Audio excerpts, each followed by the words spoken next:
Welcome to the Gloves Are Off Overtime Edition. I'm Moses Woldu. I'm pleased to be joined by Andrew Brethauer and Graham Murray. Of course, Graham, you are the head coach for the Lloydminster, or the, I was going to say Lloydminster Kitscotty. They always have it that way on the website. It is the Wheatland Extreme because you're representing the area, the Wheatland Extreme Junior B lacrosse team. How's it going, man?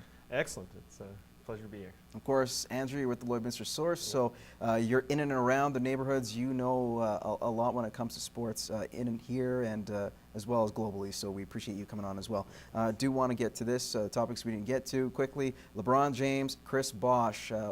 We know LeBron's going to be offered a max contract pretty much everywhere. If a team's got money available, they will try to grab him. Chris BOSH, of course, has won 2 rings, has been to 4 straight NBA finals. Not a bad player, serviceable, and it looks like the Houston Rockets, his hometown team, is offering him a max contract. Now, out of those 2 guys, do you think LeBron or BOSH is out of Miami first?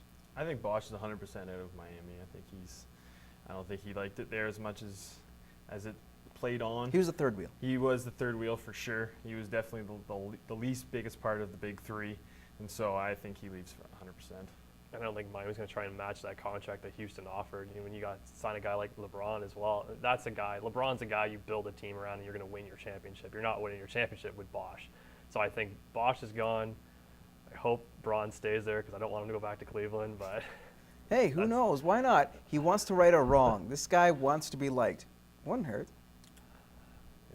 It would hurt. As long as, okay, it won't hurt.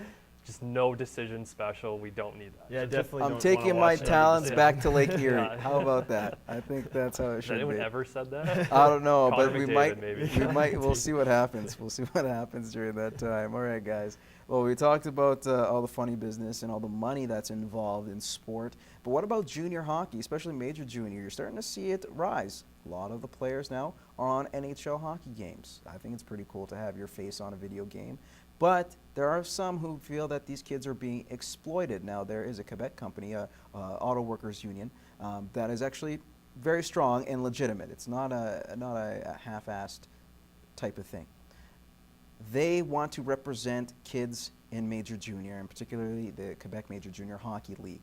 Do you feel unions have a place, or eventually we're going to see unions in place in Major Junior Hockey? I don't think they have a place in junior hockey. Junior hockey is meant to build to the next level, and most of those kids don't. Even though you have, it's almost the debate about NCAA. You're making a profit off these kids. Would you or would you not think that they should get a bit of a cut? I'm not saying you have to pay them $1 million contracts, but I mean their stipends got to be a little bit better. The conditions got to be a little bit better. These kids shouldn't necessarily play in a major junior level and then forego their university scholarships if they want to go down south, right? Well, they can still go to Canadian colleges or in Canadian universities. That's fine. They get a full ride there. They get meals paid. They get free living. They get tons of team swag. They get all of that stuff. I think that's plenty for junior. If they get to the next level, then they get to the next level and they'll make money at it. But I think that's only if you have to play out your career. It's not necessarily given contracts right at the moment. I understand where you're coming from, Graham, but you don't think that these kids or unions should be involved? Andrew, what do you think? I think that the money may need to go up a little bit, but we're not talking like thousands of dollars. Like it's weird that you think about it. Like NCAA, they have their own game. Those kids are not in that game. They're the likeness of the player. Mm-hmm. We don't see their names, you know. But you look at NHL games. Yeah, I can play as Connor McDavid and Erie on my NHL 15. So I don't think there's a place for unions yet in major junior hockey. I think if they're going to start doing that, NCAA is going to be the one that sets the standard first. For that to happen, then maybe the major juniors. But at this point, I think it's just maybe up at a little bit more cost of living type stuff where, their gas money, insurance, things like that are more covered.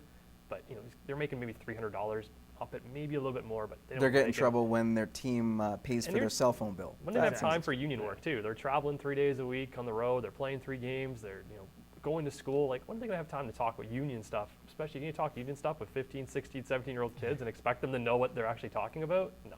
I was a kid that way, not playing in a major sport, but working in a place that involved unions. It can get a little messy. You're just there to get a job and get paid. So and these kids are trying to get to the next level. I can understand that. Speaking of getting to the next level, you guys were just that, answered every question to the T, and did a fantastic job. Andrew, thank you. Thank you very much. And thank you, Graham. Hope to see you again soon.